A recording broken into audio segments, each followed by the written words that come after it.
Hi. അപ്പോൾ ഇന്ന് ഭീമാ പള്ളിയുടെ ചരിത്രവും അവിടെ നടക്കുന്ന ചില അത്ഭുതങ്ങളും പിന്നെ എൻ്റെ ഒരു പേഴ്സണൽ അനുഭവമൊക്കെ ചേർത്തിട്ട് കുറച്ച് കാര്യങ്ങൾ പറയാമെന്നാണ് ഞാൻ വിചാരിക്കുന്നത്. ഈ ഭീമാ പള്ളി എന്ന് പറയുന്നത് ട്രിവാൻഡ്രത്തെ വളരെ ഫേമസ് ആയിട്ടുള്ളൊരു ദർഗയാണ്. അല്ല, ഒരുപാട് പേർക്ക് അറിയായിരിക്കും. എനിക്കൊന്ന് ഒരുവിധം കേരളത്തിൽ ഈ തീർത്ഥാടന കേന്ദ്രങ്ങളിലൊക്കെ പോകുന്നവർക്കറിയാം ഭീമാ പള്ളി എന്നൊരു പള്ളി ട്രിവാൻഡ്രത്തുണ്ട്. ആ സ്ഥലം തന്നെ അറിയപ്പെടുന്ന ആ പേരിലാണ്. ഇവിടെ നമ്മൾ ഈ പണ്ട് മുതലേ ഇപ്പം ജാതി മതഭേദമന്യേ ആരിവിടെ ഇങ്ങനെ ട്രാവൽ ചെയ്ത് വന്നാലും അവർ ഉറപ്പായിട്ടും അവിടെ പോകും. അവിടെ പോയിട്ട് നമ്മളിപ്പം ഹിന്ദു ആയാലും ക്രിസ്ത്യാനി ആയാലും മുസ്ലിം ആയാലും ഒരു തീർത്ഥാടന യാത്ര പോലും തിരുവനന്തപുരത്ത് വന്നു കഴിഞ്ഞാൽ മസ്റ്റ് വിസിറ്റ് സ്പോട്ടുകളിൽ ഒന്നാണ് ഈ ഭീമാ പള്ളി എന്ന് പറയുന്നത്. അപ്പോൾ എനിക്കൊക്കെ പേഴ്സണലി ഈ ഭീമാ പള്ളി എന്ന് പറയുമ്പോൾ ഒരു പള്ളിയാണെന്ന് അറിയാവൂ. അപ്പോൾ ഇതെന്താണ് ഇതിൻ്റെ കഥ? ഇവിടെ ഈ ഭീമാ പള്ളി എന്ന് പറയുമ്പോൾ ആ പള്ളിയുടെ പേര് അല്ലെങ്കിൽ ആ സ്ഥലത്തിൻ്റെ പേര് അങ്ങനെ അറിയാവൂ. അതായത് ഒരു വ്യക്തിയുടെ പേരാണ് ഈ ഭീമ എന്ന് പറയുന്നത് എനിക്കറിയില്ലായിരുന്നു. അപ്പോൾ ഞാൻ സ്കൂളിൽ പഠിക്കുന്ന കാലത്ത് ഞങ്ങൾക്ക് ഈ ഭീമാ പള്ളിയിൽ ഉറൂസ് നടക്കുന്ന സമയത്തെല്ലാം ലീവ് ഉണ്ടാവും. ഞാൻ ട്രിവാൻഡ്രത്തായതുകൊണ്ട് എനിക്ക് ലീവ് കിട്ടും. അപ്പോൾ അതാണ് എനിക്കത് ഭീമാ പള്ളിയായിട്ടുണ്ടായിരുന്നൊരു ബന്ധം. അപ്പോൾ കുട്ടിക്കാലത്ത് എൻ്റെ വീട്ടിൽ നിന്നൊക്കെ നമ്മളിങ്ങനെ ഫാമിലി ആയിട്ട് ഇങ്ങനെ ശംഖുമുഖത്തൊക്കെ പോകുമ്പോഴത്തേക്ക് അവിടെ അടുത്ത് ഭീമാ പള്ളിയൊക്കെ വിസിറ്റ് ചെയ്യും. ചുമ്മാ അവിടെ പോയി കാണാൻ അവിടെ ഇപ്പോൾ ആളുണ്ട്. അപ്പം ഉറൂസ് സമയത്ത് ചിലപ്പോൾ പോകുമായിരിക്കും. കാരണം അവിടെ ഒരുപാട് ആ ഒരു സമയമൊക്കെ ആകുമ്പോഴത്തേക്ക് ഒരുപാട് കടകളും കാര്യങ്ങളൊക്കെ ഉണ്ട്. അവിടെ പറമ്പിൽ ഇങ്ങനെ നിറച്ച് കടയും കാര്യങ്ങളൊക്കെ ഉണ്ട്. അപ്പം സാധനം മേടിക്കാനും അല്ലെങ്കിൽ എന്തെങ്കിലും പലചരക്ക് പല വിധ സാധനങ്ങളൊക്കെ മേടിക്കാനും ഒക്കെ ആയിട്ട് നമ്മളവിടെ പോകുമായിരുന്നു കുട്ടിക്കാലത്ത്. അത് കഴിഞ്ഞ് എൻ്റെ ഒരു 8ാം ക്ലാസ് 9ാം ക്ലാസ് ഒക്കെ അതിന് ശേഷം ഈ ഭീമാ പള്ളി, എനിക്ക് 8ാം ക്ലാസ് 9ാം ക്ലാസ് ആ ഒരു സമയത്ത് ഈ ഭീമാ പള്ളി നമുക്ക് വളരെ ഫെമിലിയറായി മാറുന്നത് അന്ന് അവിടെ ഈ വ്യാജ സീഡികൾ ഒരുപാട് കിട്ടുന്ന സ്ഥലമാണ്. അതായത് ഇപ്പോൾ സിനിമ ഇറങ്ങിക്കഴിഞ്ഞാൽ അതിൻ്റെ പ്രിൻ്റ് ആദ്യം വരുന്ന സ്ഥലങ്ങളിൽ ഒന്നാണ് അവിടെ. കാരണം അവിടെ ഇഷ്ടംപോലെ ഈ CD കട, ഈ മൊബൈൽ ഷോപ്പ്, അങ്ങനത്തെ സംഭവങ്ങളൊക്കെ ഉള്ളൊരു ഡ്യൂട്ടി ഫ്രീ സാധനങ്ങളൊക്കെ കിട്ടുന്ന ഒരു ഭയങ്കര ഒരു ഷോപ്സിൻ്റെ ഒരുപാട് കൂട്ടായ്മ ഉള്ളൊരു സ്ഥലമായിരുന്നു ഭീമാ പള്ളി. അപ്പോൾ അതിന് വേണ്ടിയിട്ട് ഇപ്പോൾ എന്നെ ഒന്ന് വീട്ടിൽ നിന്ന് അങ്ങനെ പോയി അവിടെ നിന്ന് പോയി സാധനം മേടിക്കാനൊന്നും വിടില്ല. കാരണം എന്നെ ഒറ്റയ്ക്ക് വീട്ടിൽ നിന്ന് വിടുന്ന പരിപാടിയില്ല. വീട്ടുകാരോടെ വിടും, അല്ലെങ്കിൽ ഇപ്പോൾ ഈ പറഞ്ഞ പോലെ മാമിമാരുടെയൊക്കെ പോകാനേ പറ്റുള്ളൂ. അപ്പോൾ അവരാരും ഇങ്ങോട്ടാണ് ഡെയിലി പോകുന്ന ആൾക്കാരൊന്നുമില്ല ഇത്തരം കാര്യങ്ങൾക്ക്. അപ്പോൾ കൂട്ടുകാരൊക്കെ പറയാം, ഞങ്ങളിങ്ങനെ ഭീമാ പള്ളി പോയി അവിടെ നിന്ന സാധനം മേടിച്ചു, പുതിയ സിനിമയുടെ CD മേടിച്ചു, പുതിയ ഇത് ഗെയിമിംഗ് യൂണിറ്റുകളുണ്ട്. അന്നത്തെ ഈ ചെറിയ ചെറിയ ഗെയിം കളിക്കുന്ന സാധനങ്ങളൊക്കെ ഉണ്ടല്ലോ, അങ്ങനത്തെ വെറൈറ്റി കിട്ടാത്ത സാധനങ്ങളൊക്കെ അവിടെ കിട്ടുമായിരുന്നു. ഈ ഗൾഫിൽ നിന്നൊക്കെ വരുന്ന ചില ഐറ്റംസൊക്കെ അവിടെ ഉണ്ടാവും. ഈ ഗൾഫിൽ നമ്മുടെ നാട്ടിൽ കോമൺലി കിട്ടാത്ത, ഗൾഫിൽ മാത്രം കിട്ടുന്ന സാധനങ്ങളൊക്കെ ഭീമാ പള്ളിയിൽ എപ്പോഴും അവൈലബിൾ ആയിരിക്കും.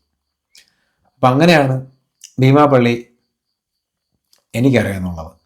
എനിക്ക് തോന്നുന്നു ഞാൻ 9ാം ക്ലാസ്സിൽ പഠിക്കുന്ന സമയത്താണ് ഈ ഭീമാ പള്ളിയിൽ ഒരു റയറ്റ് പോലെയൊക്കെ ഉണ്ടായ ഒരു വെടിവെപ്പൊക്കെ കാണുന്നത്, പോലീസ് വെടിവെപ്പ് ഉണ്ടാകും. 2009, ഞാൻ 9ാം ക്ലാസ്സിൽ പഠിക്കുന്ന സമയത്താണ്. ആ സമയത്താണ് അവിടെ 9ലാണോ 10ലാണോ എനിക്ക് ഓർമ്മയില്ല, എന്തായാലും ആ സമയത്താണ് അവിടെ വെടിവെപ്പ് നടക്കുന്നത്. ആരൊക്കെയും മരണപ്പെടുന്നു. ഒരു കൈൻഡ് ഓഫ് അവിടെ എനിക്കൊന്ന് അടിയന്തരാവസ്ഥ ആ ഒരു ഏരിയയിലൊക്കെ പ്രഖ്യാപിച്ച് വല്ലാത്തൊരു കലുഷിതമായൊരു അന്തരീക്ഷമൊക്കെ സംഭവിച്ചവിടെ. അപ്പോൾ അതിൻ്റെ പേരിൽ അന്ന് ഭീമാ പള്ളിയെ പറ്റി കേൾക്കുന്നുണ്ടായിരുന്നു. അപ്പോൾ ഇതൊന്നും കൊണ്ട് ഭീമാ പള്ളി എന്താണെന്നറിയില്ല. അപ്പോൾ ഈ സമയത്ത് ഞാൻ ഓൾറെഡി 2-3 തവണ ഭീമാ പള്ളി പോയി കഴിഞ്ഞിട്ടുണ്ട്. അവിടെ പോകുമ്പോൾ ജസ്റ്റ് ഒരു പള്ളി അത്രയും. ഇപ്പോൾ ഇതാണ് പള്ളി എന്നാണ് ഞാൻ വിചാരിക്കുന്നത്. കാരണം ഞാൻ വേറെ പള്ളികളിലൊന്നും കയറിയിട്ടില്ല. മുസ്ലിം പള്ളികളിലൊന്നും ഞാൻ വേറെ കയറിയിട്ടില്ല. അപ്പോൾ പള്ളി എന്ന് പറഞ്ഞാൽ ഇതാണെന്നാണ് എൻ്റെ അറിവ്. കാരണം അവിടെ ജാതി മതഭേദമന്യേ എല്ലാവരും, ഹിന്ദുക്കളും ക്രിസ്ത്യാനികളും മുസ്ലിങ്ങളും ആണുങ്ങളും പെണ്ണുങ്ങളും എല്ലാവരും ഉള്ളൊരു സ്ഥലമാണ് ഈ ഭീമാ പള്ളി. അപ്പോൾ ഒരു മുസ്ലിം പള്ളി എന്ന് പറഞ്ഞു കഴിഞ്ഞാൽ ഇതാണ് എന്നാണ് എൻ്റെ മനസ്സിലെ ധാരണ. ആ ഒരു ഇമേജിലാണ് ഞാൻ ഭീമാ പള്ളിയാണ് എൻ്റെ ഈ മോസ്കിൻ്റെ ഒരു ഇമേജ് എനിക്ക് മനസ്സിൽ തരുന്ന ഭീമാ പള്ളിയാണ് എല്ലാ കാലത്തും. ഇപ്പോൾ കുട്ടിക്കാലം മുതൽ ഇന്ന് വരെ പള്ളി ഇപ്പോൾ ഒരു മുസ്ലിം മതവുമായി ബന്ധപ്പെട്ട, ഒരു ഇസ്ലാം മതവുമായി ബന്ധപ്പെട്ട ഒരു പള്ളിയെ പറ്റി ആലോചിച്ച് എൻ്റെ മനസ്സിൽ ഭീമാ പള്ളി മാത്രമേ വരൂ, വേറൊരു പള്ളിയും വരില്ല.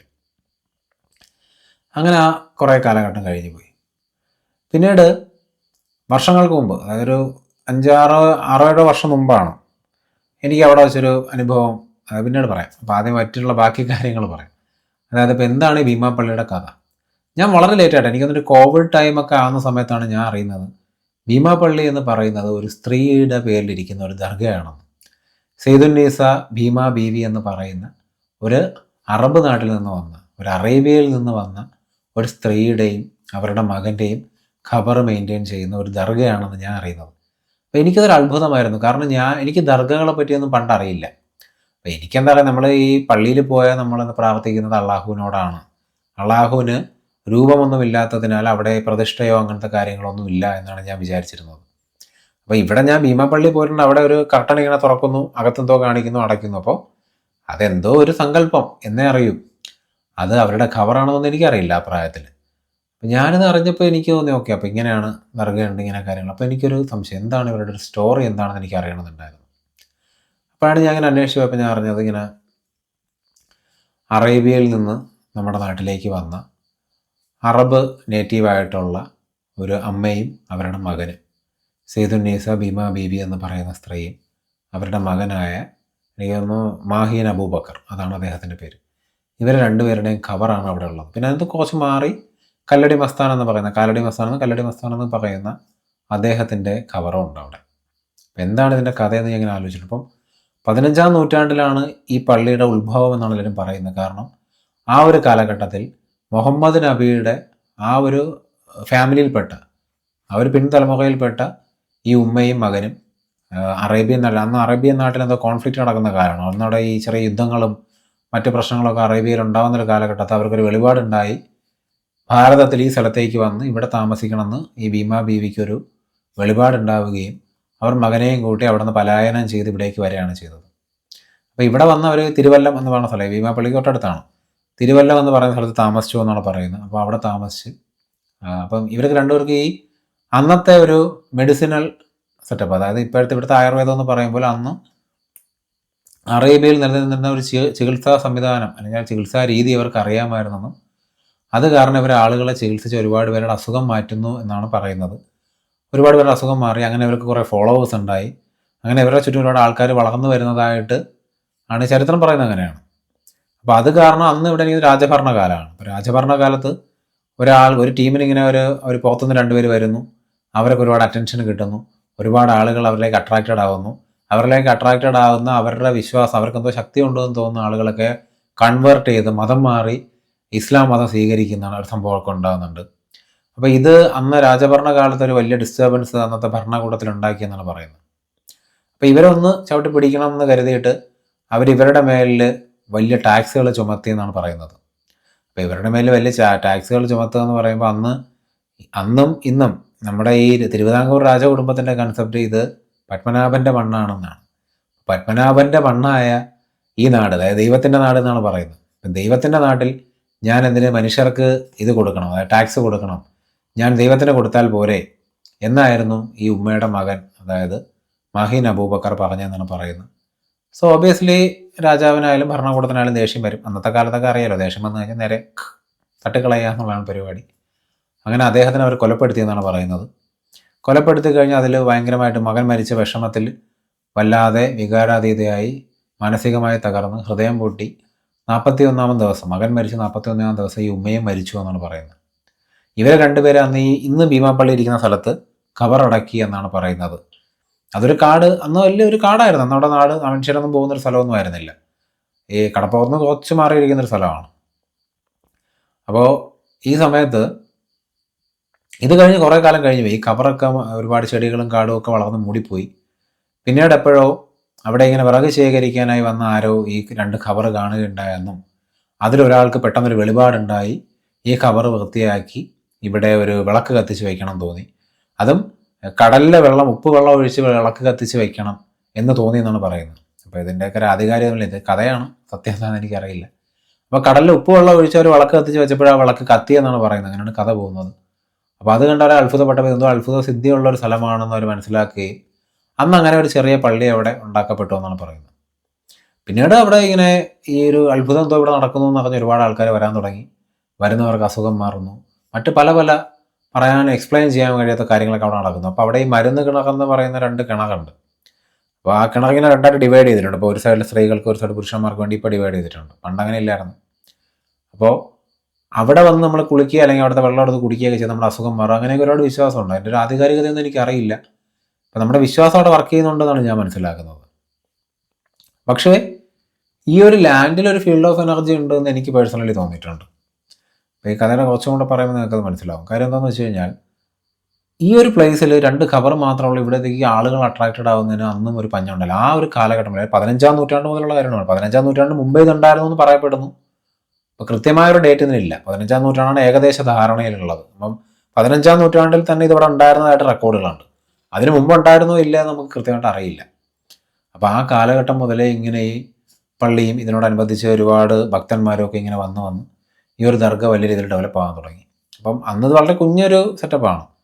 പിന്നീട് എനിക്ക് തോന്നുന്നു ഇന്ത്യക്ക് സ്വാതന്ത്ര്യം കിട്ടിയതിന് ശേഷം 1967 എന്തോ ആണ് ഇന്ന് കാണുന്ന ഈ വലിയ പള്ളി ഉണ്ടാക്കുന്നത്.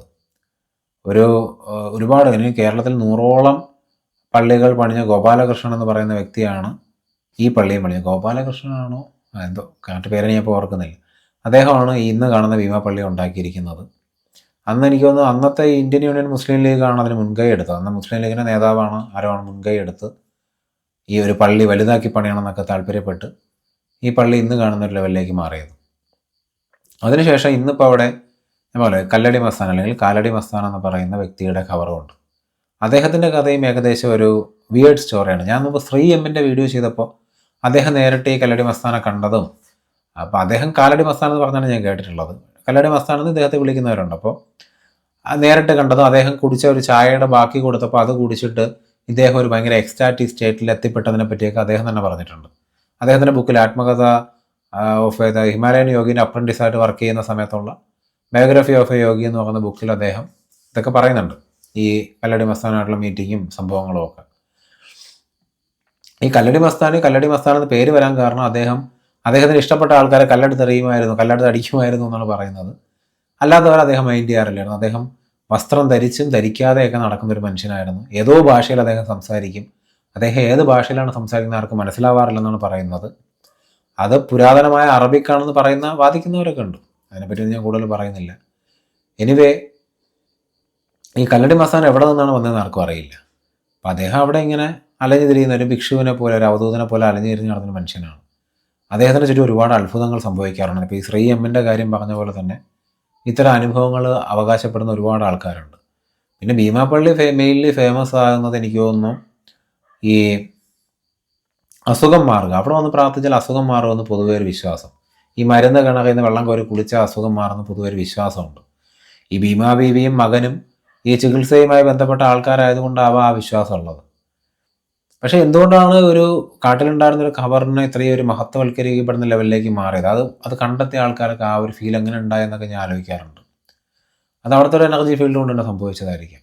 ആ ഒരു പർട്ടിക്കുലർ സ്ഥലത്തേക്ക് തന്നെ ഇപ്പോൾ റീസെൻറ്റ് കാലഘട്ടത്തിൽ വരെ ജീവിച്ചിരുന്ന എല്ലാവരെയും ഞെട്ടിക്കുന്ന അത്ഭുതങ്ങൾ കാഴ്ചവെച്ച് ഈ കല്ലടി മസ്താൻ എന്ന് പറയുന്ന വ്യക്തി എങ്ങനെ വന്ന് പെട്ടുവെന്ന് ഞാൻ ആലോചിക്കാറുണ്ട്. അപ്പോൾ ഇതുമായിട്ട് ബന്ധപ്പെട്ട കാര്യം, ഇപ്പോൾ എൻ്റെ ഒരു ചരിത്രമാണ് ഞാൻ പറഞ്ഞത്. ചരിത്രത്തിൽ നിങ്ങൾ ഡീപ്പായിട്ട് പറഞ്ഞാൽ ഇനിയും കുറേ കാര്യങ്ങളുണ്ട്. പക്ഷേ ഇതിൽ പലതും വെരിഫൈഡ് അല്ല. ഇങ്ങനൊരു പറയപ്പെടുന്ന ഒരു കഥ പോലെ, ഒരു മിത്ത് പോലെ വൈത്താരിയായി വരുന്ന ഒരു ചരിത്രമാണ്. പക്ഷേ ഈ സൈദുന്നീസ ഭീമാ ബീവിയും മകനും അറേബ്യയിൽ നിന്നാണ് വന്നതെന്നുള്ള കാര്യത്തിൽ ആർക്കും സംശയമൊന്നുമില്ല. അദ്ദേഹം ഇനി ഈ പ്രവാചകൻ മുഹമ്മദ് നബിയുടെ ബന്ധുക്കളായിരുന്നു അല്ലെങ്കിൽ ആ ഒരു കുടുംബത്തിൽപ്പെട്ട ആൾക്കാരായിരുന്നു എന്നുള്ള കാര്യത്തിലൊന്നും കൺഫർമേഷനൊന്നുമില്ല. പക്ഷേ ഇവിടെ എന്തോ അൺഎക്സ്പ്ലെയിനബിൾ ആയ ഒരു കാര്യം നടക്കുന്നുണ്ട് എന്നുള്ള കാര്യത്തിൽ ആർക്കും സംശയമൊന്നുമില്ല. അപ്പോൾ എൻ്റെ ഒരു അനുഭവം കൂടി ഞാൻ പറയാം. എന്താണെന്ന് വെച്ച് കഴിഞ്ഞാൽ, ഈ ഭീമാ ബീബി അറേബ്യയിൽ നിന്നാണോ വരുന്നതെന്നൊക്കെ ഞാൻ അറിയുന്നത് എനിക്കൊരു 5 years ബാക്ക്, ആ ഒരു സമയത്താണ് എനിക്ക് അറിയുന്നത്. അതിന് മുമ്പ് ഇതൊരു സ്ത്രീയുടെ ദർഗയാണെന്നൊക്കെ അറിയുന്നു. പക്ഷേ അവരാരാണോ അവരുടെ ബാഗ്, അപ്പം കേരളത്തിലുള്ള ആരോ, അപ്പോൾ ഒരു അറേബ്യയിൽ നിന്ന് വന്ന ഒരു ഫോറിനേഴ്സ് ആണെന്ന് എനിക്ക് അറിയില്ലായിരുന്നു. അപ്പോൾ എനിക്ക് തോന്നി കോവിഡിനൊക്കെ കുറച്ച് നാൾ മുമ്പാണ് ഒരു സെക്കൻഡ് ഹാൻഡ് ഫോൺ മേടിക്കുക. സെക്കൻഡ് ഹാൻഡ് ഫോണൊക്കെ വില കുറച്ച് കിട്ടുന്ന ഒരു സ്ഥലമാണ് ഈ ഭീമാപ്പള്ളി. സെക്കൻഡ് ഹാൻഡ് ഫോൺ മേടിക്കാനായിട്ട് ഞാനും എൻ്റെ ഒരു സുഹൃത്തും കൂടി ഭീമാപ്പള്ളി പോയിട്ടുണ്ടായിരുന്നു. അപ്പോൾ എന്നെ അവിടെ നിർത്തിയിട്ട് ഇങ്ങനെ പോകുന്നതിനിടയ്ക്ക് ഞാൻ അവിടെ വെയിറ്റ് ചെയ്ത് നിൽക്കുകയായിരുന്നു. അപ്പോൾ വെയിറ്റ് ചെയ്ത് നിന്നപ്പോഴത്തേക്കും ഒരു കൊച്ചു പെൺകുട്ടി, ഒരു 8 വയസ്സോ 6 വയസ്സോ മാക്സിമം, ആ ഒരു പ്രായമുള്ളൊരു കൊച്ചു പെൺകുട്ടി, നല്ല സ്വർണ്ണ കളർ മുടിയുള്ള ഒരു പെൺകുട്ടി എന്നോട് വന്ന് എന്തെങ്കിലും ഒരു ഭിക്ഷ ചോദിക്കുന്ന പോലെ എന്തെങ്കിലും തരുമോ, ഒരു സഹായം ചെയ്യുമെന്ന് ചോദിച്ചിട്ടുണ്ടായിരുന്നു. പിന്നെ ആംഗ്യം കാണിച്ചിട്ടുണ്ടായിരുന്നു, ഒന്നും പറഞ്ഞിട്ടുണ്ടായിരുന്നില്ല, ആംഗ്യം കാണിച്ചിട്ടുണ്ടായിരുന്നു. അപ്പം സത്യം പറഞ്ഞാൽ എൻ്റെ കയ്യിൽ 1 രൂപ പോലും ഉണ്ടായിരുന്നില്ല. ഞാൻ ഇവൻ വന്ന് വിളിച്ചപ്പോൾ അവനോട് ബൈക്കിൽ കയറിയിട്ട് അങ്ങ് പോയെന്നുള്ളതേ ഉള്ളൂ. എൻ്റെ കയ്യിലൊന്നും 1 രൂപ പോലും ഉണ്ടായിരുന്നില്ല. അപ്പോൾ എനിക്ക് ആ കുട്ടി ചോദിച്ചപ്പോൾ ഒന്നും കൊടുക്കാൻ പറ്റിയില്ല. ഞാൻ എൻ്റെ ഒന്നുമില്ല, ഞാനിങ്ങനെ ആക്ഷൻ കാണിച്ചു, പോക്കറ്റിലൊന്നും ഒന്നുമില്ല എന്ന് പറഞ്ഞു. ആ കുട്ടി ചിരിച്ചു. അപ്പം ഞാനിങ്ങനെ തിരിഞ്ഞപ്പോൾ എൻ്റെ സുഹൃത്ത് വന്നിട്ട് ഞാനിങ്ങനെ സുഹൃത്തിനോട് പറഞ്ഞിട്ട് ഇങ്ങനെ ഒരു കൊച്ചു വന്നെന്തോ ചോദിച്ചു, കൊടുക്കാൻ വല്ലതും ഉണ്ടാന്ന് ചോദിച്ചു. അപ്പം പറഞ്ഞാൽ പൈസ ഉണ്ട്, അപ്പോൾ പുള്ളിയാണെങ്കിൽ തരും. പുള്ളി ഞാൻ കൊടുക്കുക 10 രൂപ കൊടുന്നു, എൻ്റെ 10 രൂപ എടുത്ത് തന്നു. ഞാൻ 10 രൂപ കൊണ്ട് തിരിഞ്ഞപ്പോഴത്തേക്കും കുട്ടി പോയി. പിന്നെ ഞാൻ അവിടെയൊക്കെ നോക്കി അന്ന് ഞാൻ ഫുള്ളും കറങ്ങിയൊന്നും നോക്കിയില്ല. ആ ഫ്രണ്ട്, ആ ഒരു ഭാഗത്തൊക്കെ, ആ കടകളിരിക്കുന്ന ഭാഗത്തൊക്കെ ഞാൻ കുറേ നോക്കി. പക്ഷേ പുള്ളിക്കാരെ കണ്ടില്ല. അപ്പോൾ ഈ ഭീമാപ്പള്ളിയെ പറ്റി ആലോചിക്കുമ്പോൾ എനിക്ക് എപ്പോഴും ആ കുട്ടി എൻ്റെ മനസ്സിൽ ഇങ്ങനെ ഒരു ഓർമ്മയായിട്ട് കിടക്കും. ഇന്നും ഒരു വിഷമമുണ്ട്, ഞാൻ ഒന്നും കൊടുത്തില്ലല്ലോ എന്നുള്ളതാണ്. ആ ചിരിച്ചുകൊണ്ട് വന്ന് ചോദിച്ച ആ കുട്ടി എനിക്കിപ്പോഴും നല്ല ഓർമ്മയുണ്ട്. ആ കുട്ടിയുടെ ആ സ്വർണ്ണ മുടി ഞാൻ ഒരിക്കലും മറക്കില്ല. എനിവേ, അപ്പം നമ്മളിവിടെയാണ് പറഞ്ഞു നിർത്തിയത്. നമ്മൾ പറഞ്ഞു നിർത്തിയത് എന്താണെന്ന് വെച്ച് കഴിഞ്ഞാൽ, അപ്പോൾ അവിടെ ഇങ്ങനെ ഒരു ഫീൽഡ് ഓഫ് എനർജി ഉണ്ടെന്ന് എനിക്കിപ്പോൾ ഫീൽ ചെയ്യാറുണ്ട്. ഞാൻ ഈ ഒരുപാട് ഈ ആത്മീയപരമായ അന്വേഷണങ്ങൾ നടത്തിക്കൊണ്ടിരുന്നൊരു കാലഘട്ടത്തിൽ ഞാൻ ഇടയ്ക്കൊരു ഒരാഴ്ചയിൽ കൂടുതൽ ഇങ്ങനെ കണ്ടിന്യൂസ് ആയിട്ട് എപ്പോഴും അവിടെ പോയി ഇരിക്കുമായിരുന്നു. അതായത് ഭീമാപള്ളിയിൽ ഇങ്ങനെ ഡെയിലി പോയി അവിടെ ആ ഹാളിൽ വെറുതെ ഇരിക്കും. പ്രത്യേകിച്ച് കാര്യമൊന്നുമില്ല, ചുമ്മാ ഇരിക്കുമായിരുന്നു. അവിടെ എന്താണ് നടക്കുന്നതെന്നൊക്കെ നോക്കി ഞാനിങ്ങനെ വെറുതെ ഇരിക്കുമായിരുന്നു. അപ്പോൾ അവിടെ അൺഎക്സ്പ്ലെയിനബിൾ ആയിട്ടുള്ള പല കാര്യങ്ങളും നടക്കുന്നതായിട്ട് ഞാൻ നേരിട്ട് കണ്ടിട്ടുണ്ട്. അതായത് ആളുകൾ വളരെ എക്സെൻട്രിക് ആയിട്ട് ബിഹേവ് ചെയ്യുന്നത്, ചില ആളുകൾക്ക് അവിടെ നേർച്ച കൊടുത്തു കഴിയുമ്പോൾ ആളുകൾ മയങ്ങി വീഴുന്നത്, ഇങ്ങനെ പല കാര്യങ്ങളും ഞാൻ കണ്ടിട്ടുണ്ട്. അപ്പോൾ ഇതൊക്കെ എന്തുകൊണ്ടാണ് സംഭവിക്കുന്നതെന്ന് ചോദിച്ചാൽ എനിക്കറിയില്ല. മനുഷ്യൻ്റെ വിശ്വാസത്തിന് ഇത്തരം കാര്യങ്ങൾ നടത്താൻ സാധിക്കുമെന്ന് എനിക്കറിയാം. അതിനപ്പുറത്ത് എന്തെങ്കിലും ഒരു കാര്യം ഉണ്ടോ എന്ന് ചോദിച്ചാൽ മറല്ല. ഈ 15-ാം നൂറ്റാണ്ടിൽ ഉണ്ടായ ഒരു സ്ഥലം, അല്ലെങ്കിൽ ഒരു പള്ളി പോലെ ഡെവലപ്പായി വരുന്നൊരു സ്ഥലത്ത് പിന്നീട് ആളുകൾ ഇത്രയും കാലങ്ങൾക്ക് ശേഷവും സ്ഥിരമായി വന്നുകൊണ്ടിരിക്കുന്നതിനുള്ള പ്രത്യേക കാരണം എന്താണെന്ന് വെച്ച് കഴിഞ്ഞാൽ, അവിടെ നിന്ന് എന്തോ ഒരു ആശ്വാസം അവർക്ക് ലഭിക്കുന്നത് കൊണ്ടായിരിക്കുമെന്ന് ഞാൻ വിചാരിക്കുന്നു. പിന്നീട് എനിക്കൊന്ന് റീസെൻറ്റ് കാലഘട്ടത്തിൽ അതിനൊരു കുറച്ചും കൂടി ഒരു സൂപ്പർ നാച്ചുറൽ ആയിട്ടുള്ള അൺഎക്സ്പ്ലെയിനബിൾ ആയിട്ടുള്ള ഒരു വൈബ് ക്രിയേറ്റ് ചെയ്യാൻ സഹായിച്ചത് ഇത് കല്ലടി മസ്താൻ എന്ന് പറയുന്ന വ്യക്തിയാണ്.